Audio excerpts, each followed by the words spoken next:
Russia just launched the largest air attack of the entire war over the last 5 days.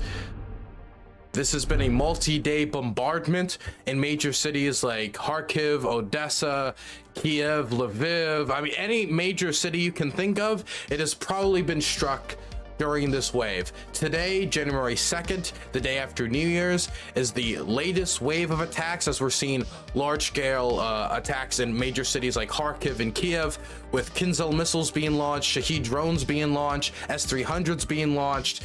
Any sort of weapon that Russia has used before on major Ukrainian cities, they are now using all together. This was to be expected, as we've talked about before on the channel, that we have been waiting for the Russians to unleash all of the missiles and drones that they have been building up. For the last few months, even more than the last few months, Russia has been storing up on long-range missiles, Kinzhal missiles, S-300s, drones, or anything it could use, Shahed drones, anything it could use to throw at Ukrainian infrastructure, at Ukrainian electrical grids, and to bombard its cities once the worst part of winter came around. The Russians have fired everything they can at the city, everything they've had in their arsenal up to this point, and they've launched against Ukraine. We're talking hypersonic missiles, Kinzhal missiles, air-launched ballistic missiles, Shahed drones, S-300s. And when we talk about Shahed drones, those are the ones provided to Russia from Iran, but are now being domestically made in mass. They fired everything in the washing machine and the sink at Ukraine, with today just being the latest example of that, with strikes on Kiev today, killing people, strikes on Kharkiv today, killing people, injuring over 130, and the death toll from the December 29th strike, when all of this started to kick off 5 days ago, the death toll in Kiev has risen to 23, and more bodies are piling up. This is actually an old article. The last number I saw is even higher than that, going as far as 28 or 29, as they continue to find bodies under the rubble in major cities. Here's an example of a Russian cruise missile being fired at Ukrainian cities. This is in Kiev.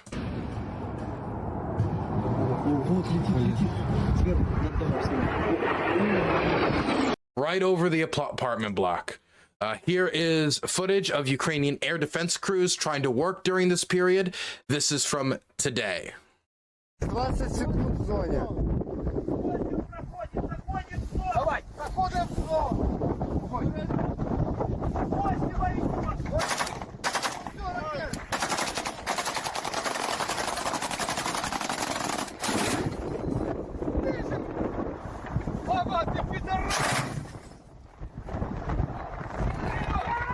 Yes! Yes, блядь! Да! Сбили нахуй! So they got it. You get the idea. They got it.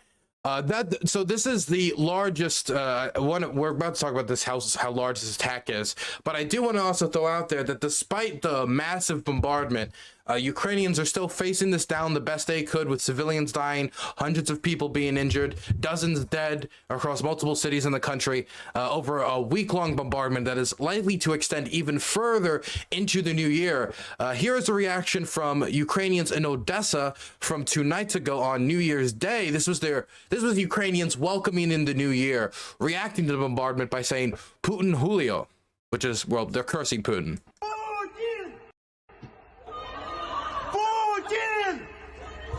Русский военный корабль! Украина! Putin Julio. But despite, the brave face that Ukrainians are putting on, this is no laughing matter, as funny as that one clip was, with at least 500 missiles and drones being fired at Ukraine over the past 5 days, according to President Zelensky. Again, this includes a wide variety of different weapons, deserving a wide variety of responses. For example, that truck that's firing the machine guns on the back, that's great for taking down things like drones, but if we're talking something like a hypersonic missile, that cannot be fired by equipment like that. that can only be fired down by Western equipment, Western assistance to Ukraine. And we have only found out through this war and through Western air defense being sent to Ukraine, like the Patriot air defense systems, that the Kinzhal missiles that are launched from Russian boats can be shot down by Ukrainian air defense, that the hypersonic missiles can be shot down by the Patriot air defense systems that we sent over to Ukraine and have helped protect Ukrainian skies. And Zelensky has also said, even though this has been the largest air attack against Ukraine for the entirety of the war, they've been storing up these weapons, that the majority of the missiles, despite the dead, despite the injured, the majority of the missiles and the majority of the drones are being shot down. So even though right now we're hitting records for the amount of drones fired at Ukraine, the amount of missiles fired at Ukraine, the bombardment, and we're talking about every day we're having either a record broke or coming close to a previous record. So we're having the most heavy bombardment of the entire air war happening right now. And the Ukrainians are saying, and from the footage that I'm seeing, I don't think it's that hard to believe, that they are still shooting down the majority of the missiles, of the drones, of everything that Russia is throwing at Ukraine. The best that Russia can throw at Ukraine as of right now, as of what they have available to them after months and months and months of storing up all of their weapons. Even though many of them have been shot down, I'm not going to show you too much footage of air defense systems for security reasons. I don't want to get any of those crew people killed. Even if I can't show you that, what I can show you is some of the result and talk about some of the result of what has gone through. Also, before we do that, though, I did want to quickly mention that the cost of this bombardment is very expensive for Russia, even though obviously if you take out the electrical grid in Ukraine, it's going to be expensive for them. And we already know that in Kiev, there are parts of the city that are without power, and the Ukrainian authorities are working very fast to try to restore power to those people. This was expected. We knew that the Russians would target this. I was in Kharkiv last time when they were targeting the electrical system there, when the Russians were still being pushed back with the Kharkiv counteroffensive. So that was to be expected. It is still going to have damaging impacts on the Ukrainian economy, and it's going to be expensive for Ukraine as well. But these drones, these rockets, these Kinzhal missiles, these supersonics, all of this costs money. And Forbes estimated, now some people complain about how they estimated this number, but the exact number being 620 million is not important. But Forbes did estimate that it was $620 million was spent by the Russians just on the January 2nd attack. Now, to be clear, this was also before January 2nd was over, and there's been some complaints about this, about how exactly they got to this number. Though, the main point I want to take away from this is just that the Russians are spending hundreds upon hundreds upon hundreds of millions of dollars every day during this bombardment, with some estimations going up into over $1 billion, depending on how heavy the bombardment is on any particular day.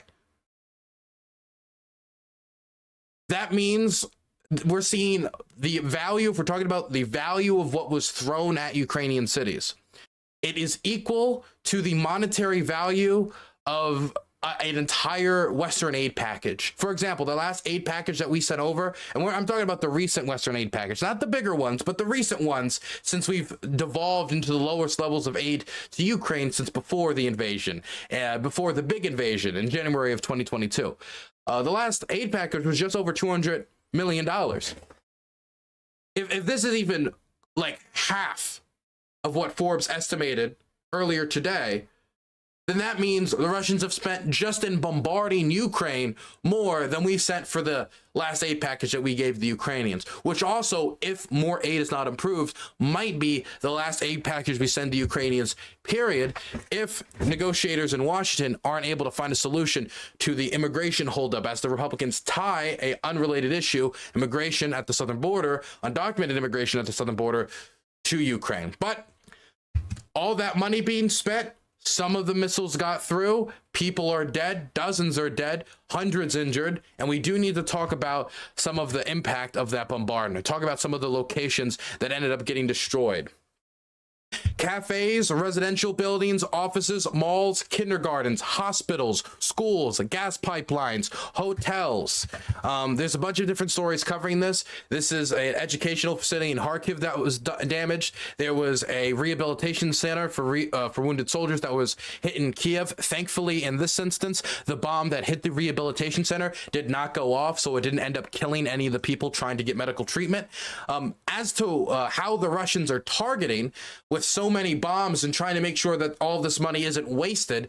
Apparently the SBU, which is Ukrainian domestic intelligence, was able to find out that they were hacking cameras in Kiev, surveillance cameras, and trying to use them to identify targets in Kiev to hit them from far away.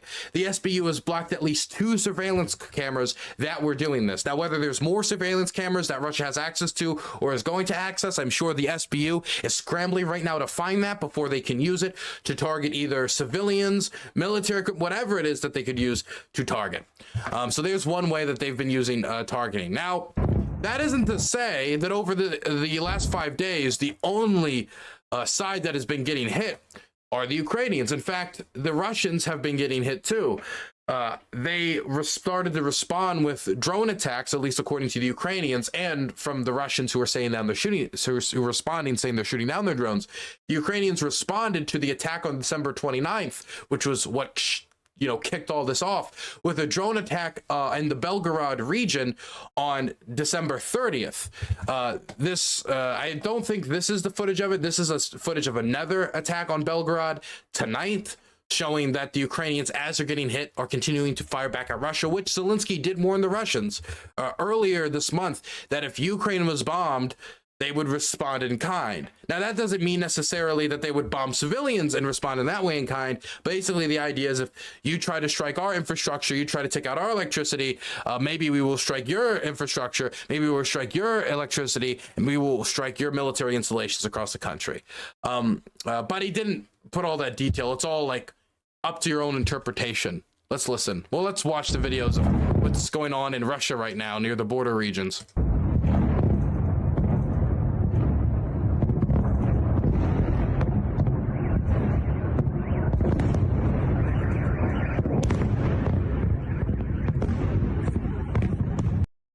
So this is just one video. There's a bunch of them like this.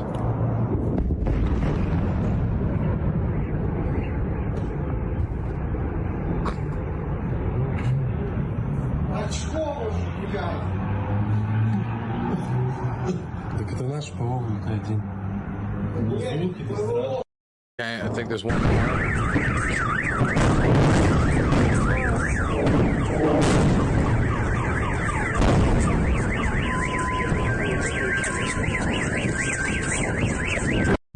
So this is not, again, this is not the first attack on Belgorod.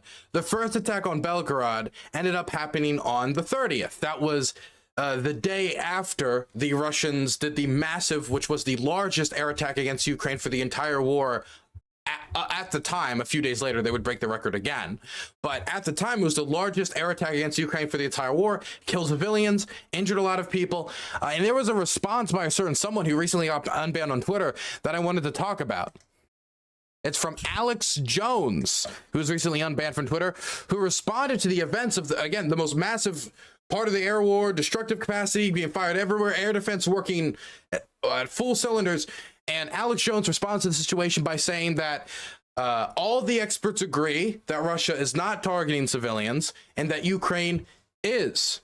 Let's play. The Russians are not targeting civilian infrastructure. When the Ukrainians shoot down some of their missiles, they hit civilian infrastructure. Russia, all the experts agree, is not targeting civilians. But now Ukraine is, as a desperate move to try to draw Russia in to hit civilian targets so they can be demonized, so NATO has an excuse to officially enter the war. Okay, so there's a few things I want to put out there. All the experts, I don't know what experts he's talking. He just said all the experts. He didn't name an expert because not all the experts don't agree. All the experts don't agree that the Russians have not engaged in targeting the civilians.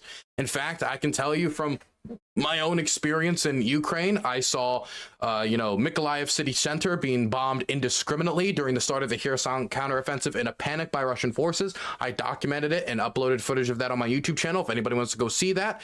I also documented the targeting of Ukrainian and foreign aid workers in Kherson after the Novokakhovka Dam was exploded, drowning a bunch of elderly and disabled people in their homes and 20,000 animals, doing horrific environmental damage to the area, spilling industrial lubricant rocket and mines and all sorts of stuff down the Dnieper River. When I was filming that, I saw aid workers getting targeted by the Russian army. I documented it, did a report on it, and published that with Offbeat Research. Those are just two experiences that I've had that I'm talking about right now. There's other experiences that I've had that I could talk about, and there's other experiences that other people have had that they could talk about. Other aid workers that I know who have shown me the injuries from the bombing. People that I visit in the hospital that have been injured by bombing. People that are messaging me about their experience all the times.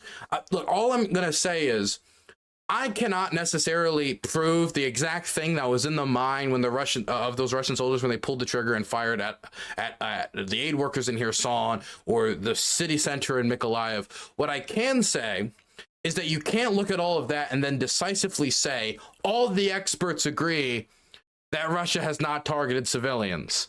Definitely when you see what happened in Bucha, or what happened at the Kramatorsk railway station, or what happened when I think it was Izium was liberated. When Izium was liberated, they found the largest mass grave in Europe since the Yugoslav genocides. Over 440 bodies. Many of those dead were people with their hands tied behind their backs. All I'm saying is you cannot certainly declare that the experts have wiped Russia of any responsibility for civilian targeting. My goodness, that is not the case. Hell, in Mariupol, AP alone estimates the civilian death toll just by mass grave expansion to be between 35,000 and 75,000. So, point is though, where is Alex Jones getting all of this from? Where is this nonsense curveball for this moron knuckle drag? Where is it coming from? Well, it's coming from this. So Russia has blamed Ukraine for deadly strikes in Belgrade, which we're watching some of the explosions in Belgrade earlier, which they claim killed 20 people and injured many others. And according to the Russian government, what they say happened on December 30th is that the Ukrainian government took a Czech-made Vampire rocket and Olenka missiles and then fitted those with cluster munition warheads. For those of you who don't know what cluster munitions are weapons that once they go above their target, usually a unitary warhead will go to the target and then strike it and explode once hitting the target. And it'll be one bomb and one warhead. But our cluster munition works is it goes above the target, the shell breaks apart, dropping smaller submunitions, smaller bomblets, if you will, say 72, 88, if we're talking about American provided shells for the M777 howitzer, for example. And then those 72 or 88 bomblets, or however many ever, will spread around the location that was meant to be hit, hitting a wide swath of the area. And so it can hit an area as wide as a football field or multiple football fields. And so what the Russians are saying is that the Ukrainians, which this would be extremely irresponsible if proven true, took a cluster munition, which are most dangerous when used in civilian urban environments, and deployed it in a civilian urban environment. And not only was it any cluster munition, it was a Czech provided cluster munition. So it was a Western cluster munition. Meaning that not only would this be the responsibility of the Ukrainian government, but they would also be using Western weapons to do this. Now, there was one problem with this theory. And the problem is that the weapon that they're talking about, the Vampire rocket, it doesn't have range to hit Belgorod from Kharkiv, which is what the Russians claimed. They claim that Kraken, and I've interviewed Kraken, or at least a Kraken commander before, if you wanted to go check that out on my main channel, DylanBurnsTV. He participated in the liberation of locations like Kupiansk. Point is, though, it doesn't have the range. The Vampire rocket doesn't have the range from Kharkiv. Now, if someone was to go out and modify it and to extend the range, the BBC says that could be a possible avenue for the cluster munition to have been used in Belgorod. But as of right now, we have yet to see any physical evidence be provided by the Russian government to supply that cluster munitions were used in Belgorod, and we don't have any official evidence to show that this extender method was used. Again, I'm not saying that it's impossible. All I'm saying is that the Ukrainians would have had to go out of their way to first extend the Vampire rocket because it doesn't have this range, and they would have had to have chosen to use a Western provided weapon after explicitly promising not to use Western provided weapons like this in Russia. I'm not saying it's impossible. All I'm saying is the Russians haven't proved it, and that, you know, I mean, they don't have the greatest record with telling the truth on these things. The Ukrainians responded to the story by saying that they did do a drone attack in the region. They launched like 70 or something drones in the area, which the Ukrainians have done a lot of drone attacks within Russia before. Subscription. Hey, thank you. Sans got a asterisk tier 3 asterisk subscription. Thank you so much, Sans, for the tier 3 subscription. We only get usually tier 1 subs. So tier 3 and tier 4 subs are greatly respected around these parts. Thank you very much. But the Ukrainians have done drone attacks in the past, and they claim, Ukrainian officials claim, that what happened in Belgorod was a drone attack, and that the drones were shot down by the Russians, and then the falling debris from said drones hit civilians due to, and I quote, this is from an anonymous official in Kiev, the incompetent work of Russia's air defense. Their words, not mine. Who do I believe? Well, until I see more physical evidence, I know that there's a track record of drones being used in the area, so I guess personally I'm more inclined to believe the Ukrainian story, but I also want to make sure that my biases aren't interfering with my, you know, my judgment of the situation. So I would say this is a situation where you should wait and see if the Russians actually provide evidence.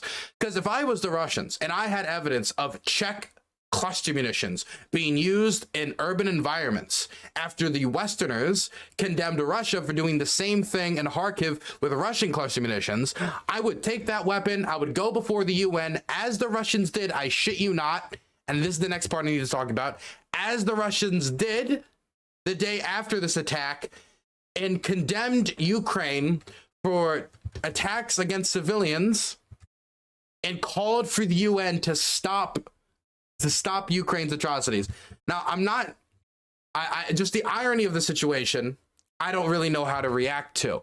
But while they were before the UN, they did not provide said evidence. I wonder if we can see, if we can get Russia, UN, Ukraine. Can we get, do we have anything here? UN Security Council just condemns strikes on Ukraine. I would like to hear it as. Así queda acordado. In a rare emergency session on a weekend before New Year's, Russia summoned the UN Security Council Saturday night to lay blame for the attacks on Belgorod, not only on Ukraine, but also on the West. We have heard reports that the UK and American consultants took direct part in organizing this terrorist attack, and they regularly encourage.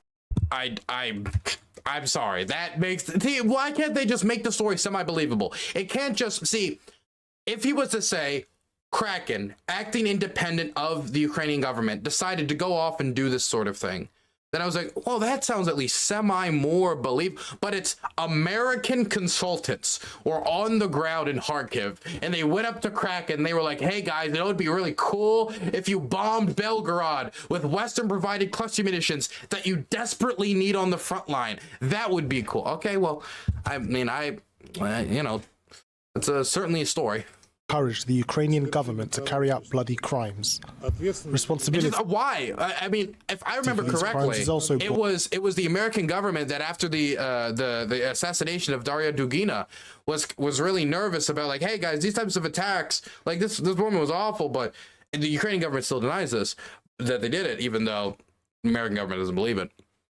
It's like, they were not happy with that attack. That was not something they were thought was a positive thing that Ukraine should be spending its time to do.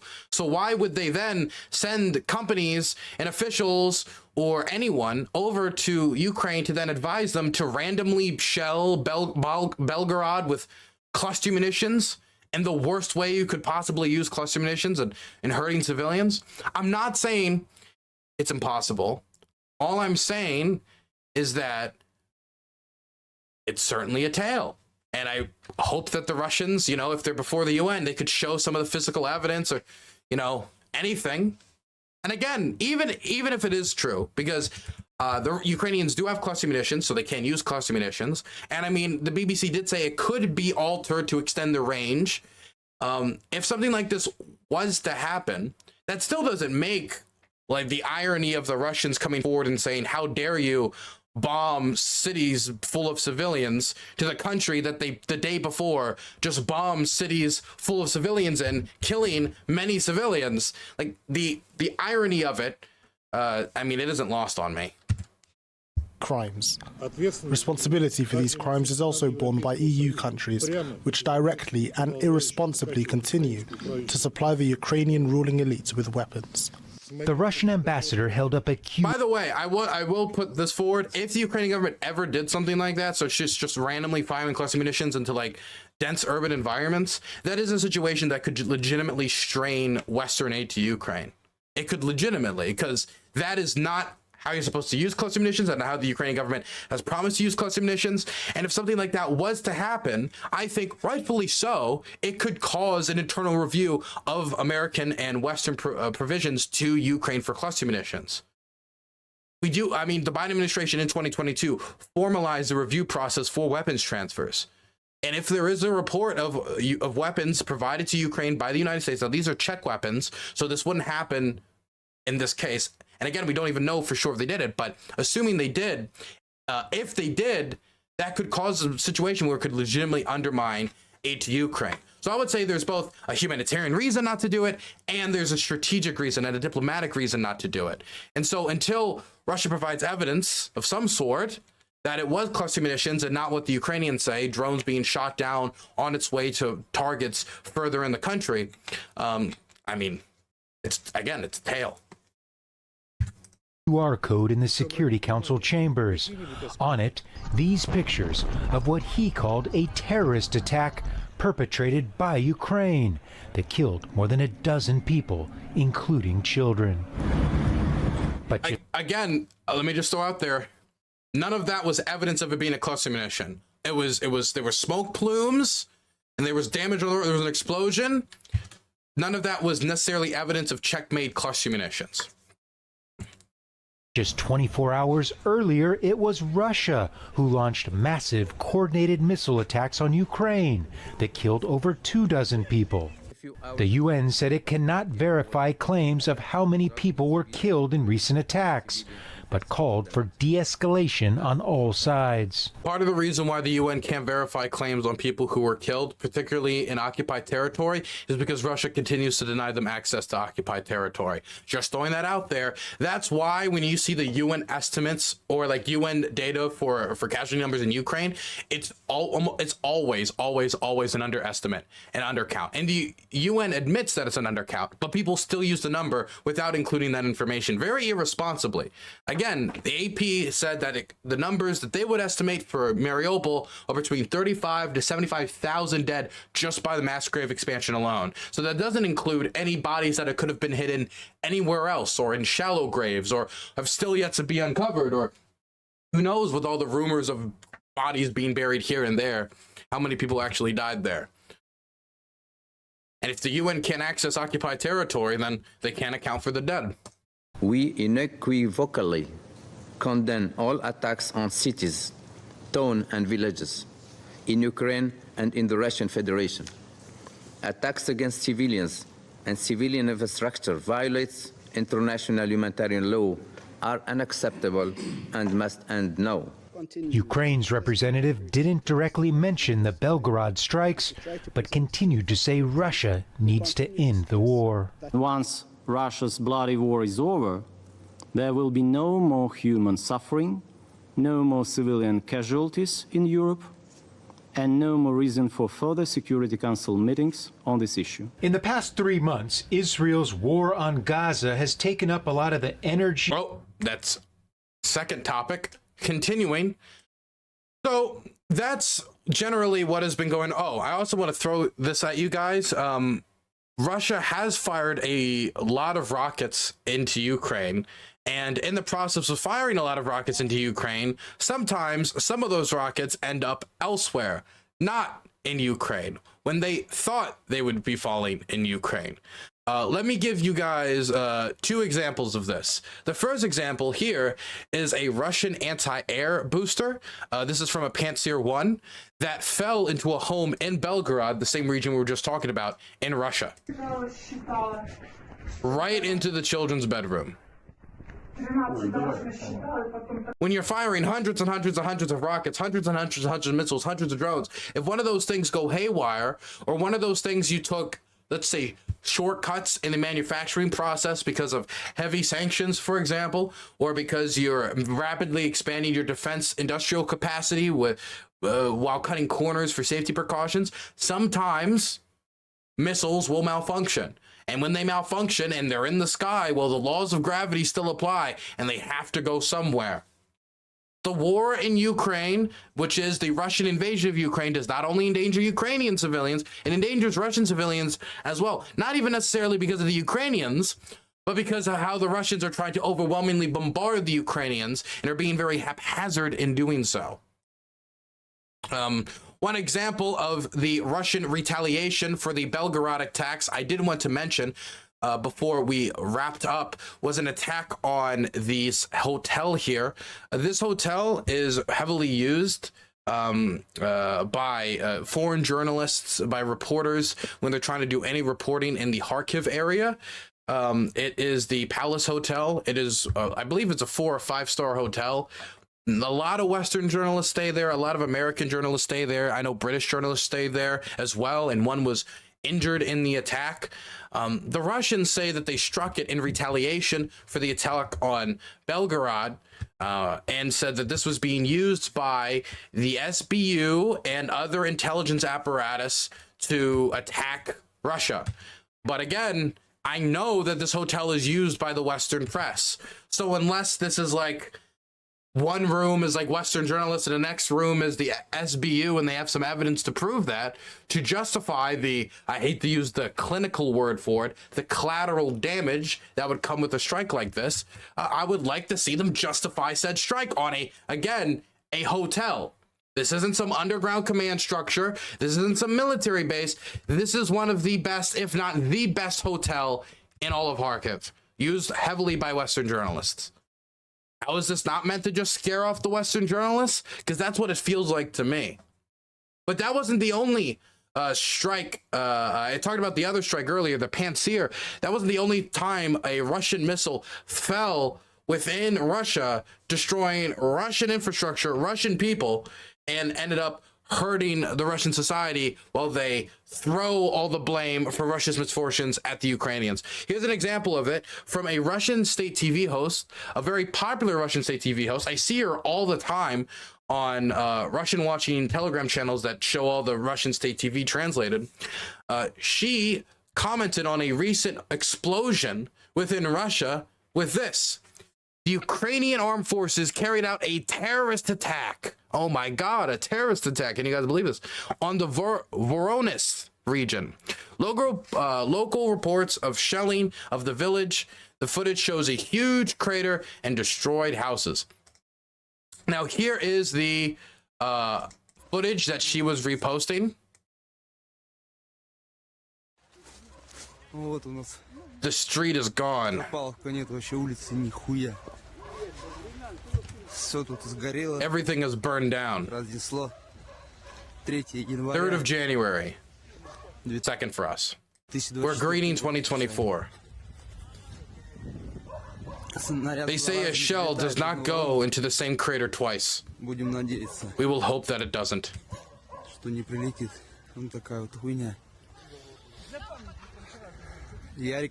Yarik's house, what's up, Yarik? Your house is no more. Cars, dogs, damn. Well, problem is, though, this was not done by the Ukrainians. We could just keep playing some of this footage. This was done by the Russians. Apparently, while the Russians were firing their onslaught at the Ukrainians, one of them slipped up, dropped the bomb in the wrong place, and it ended up hitting this village. This was a Russian missile that fell in the city. It was not a Ukrainian missile, but they blamed it on the Ukrainians. That was until, of course, she found out that it might have actually been the Russians, because the Russian government had to admit to it, and then the Russian state TV host removed it and pretend she never said anything about it in the first place. The integrity of Russian journalism.